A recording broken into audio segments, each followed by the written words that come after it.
নমস্কাৰ আজিৰ ভিডিঅ'টোত আমি জানিব পাৰিম কি কামত লাজ কৰিলে জীৱনত কেতিয়াও সুখী হ'ব নোৱাৰিব আপুনি জীৱনত সফলতা লাভ কৰিবলৈ আচাৰ্য চাণক্যই বহুতো নীতি প্ৰণয়ন কৰিছিল তেওঁ কেৱল ৰাজনীতি সমাজ অৰ্থনীতিৰ বিষয়ে পৰামৰ্শ দিয়াই নহয় পাৰিবাৰিক আৰু ব্যক্তিগত জীৱনৰ সন্দৰ্ভতো বহু পৰামৰ্শ দি গৈছে চাণক্যই তেওঁৰ নীতিত উল্লেখ কৰিছে যে কোনো কাম কৰি থাকোতে লাজ অনুভৱ কৰা উচিত নহয় কাৰণ লাজৰ কাৰণে সেই কৰ্মবোৰ আধৰুৱা হৈ থাকে আৰু গোটেই জীৱন অনুশোচনা কৰিবলগীয়া হয় চাণক্যই দিয়া বহু নীতিৰ ভিতৰত চাৰিটা নীতিৰ কথা উল্লেখ কৰিবলৈ লৈছো এই চাৰিটা কামৰ বাবে কেতিয়াও লাজ কৰিব নালাগে তেওঁ কি কামৰ কথা কৈছিল জানো আহকচোন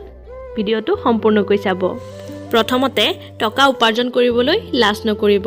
জীৱনটো সুখী কৰি তুলিবৰ বাবে টকা প্ৰয়োজনীয় আমাৰ প্ৰায় সকলো প্ৰয়োজনে টকাৰ লগত জড়িত চাণক্যৰ মতে এজন ব্যক্তিয়ে টকা উপাৰ্জনৰ বাবে যিকোনো কাম কৰিবলৈ কুণ্ঠাবোধ বা লাজ অনুভৱ কৰা উচিত নহয় অনৈতিক কামৰ বাহিৰে টকা উপাৰ্জন কৰা কোনো কাম কৰিবলৈ কোনো লাজ কৰিব নালাগে দ্বিতীয়তে ধাৰে লোৱা ধন বিচাৰিবলৈ কুণ্ঠাবোধ নকৰিব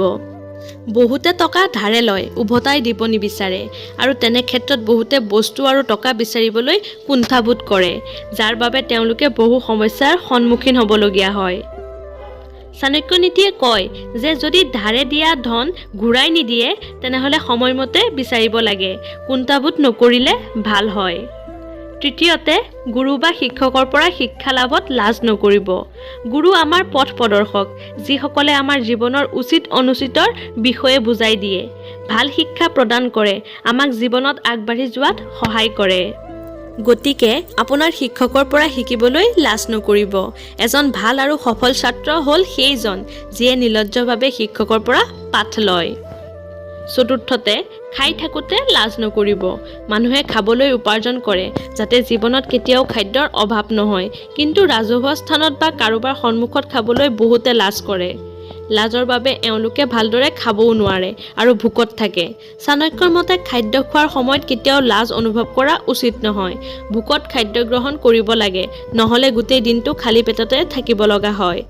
ধন্যবাদ আজি ভিডিঅ'টো ইমানেই ভিডিঅ'টো যদি ভাল লাগিলে লাইক এটা কৰি দিব আৰু চেনেলটো পাৰিলে সাবস্ক্ৰাইব কৰি দিব ধন্যবাদ